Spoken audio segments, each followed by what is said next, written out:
செவச்சவன்னு இருக்குன்னு பாக்குறீங்களா? ஆமாங்க, இதுதான் மலாய் சன்னா மசாலா. சப்பாத்திக்கு ஒரு சூப்பரான காம்பினேஷனா இருக்கும்.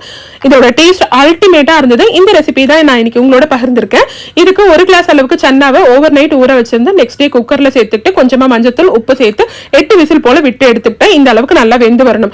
3 கரண்டி அளவுக்கு தயிர்ல 1 டீஸ்பூன் மிளகாய்த்தூள், 1 டீஸ்பூன் தனியாத்தூள், 1/4 teaspoon garam masala, 1/4 teaspoon chana masala, 1/4 teaspoon மஞ்சத்தூள் சேர்த்து எல்லாத்தையும் நல்லா மிக்ஸ் பண்ணி எடுத்து வச்சுக்கிட்டேன். கடாயில 1 டீஸ்பூன் எண்ணெய், 1 வெங்காயத்தை நறுக்கி சேர்த்துக்கிட்டேன். 15 பல்லு பூண்டு, 2 இன்ச் இஞ்சி, ஒரு 6-7 முந்திரியை சேர்த்து கூடவே 4 காஷ்மீரி மிளகாய் சேர்த்து நல்லா வதக்கிட்டு சூடு ஆறுனதுக்கு அப்புறம் மிக்சர் ஜார்ல சேர்த்து நல்லா விழுத அரைச்சு எடுத்துக்கணும்.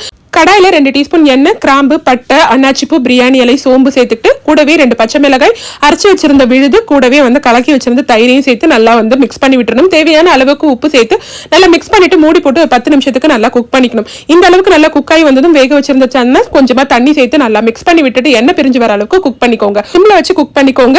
எண்ணெய் நல்லா பிரிஞ்சு வந்ததும் 1 டீஸ்பூன் போல ஃப்ரெஷ் கிரீம், கொஞ்சமா கஸ்தூரி மேத்தி சேர்த்து எல்லாத்தையும் நல்லா கிளறி விட்டுருங்க. இதுக்கு ஒரு தாளிப்பு கொடுத்துடலாம். தாளிப்பு கடாயில 1 டேபிள் ஸ்பூன் எண்ணெய், பச்சை மிளகாய், 1/2 டீஸ்பூன் போல காஷ்மீரி மிளகாய் அதையும் இதோட சேர்த்துட்டு கொஞ்சமா நறுக்குன கொத்தமல்லி சேர்த்தீங்கன்னா சூப்பரான மலாய் சன்னா மசாலா ரெடி ஆயிடுச்சு. ட்ரை பண்ணுங்க.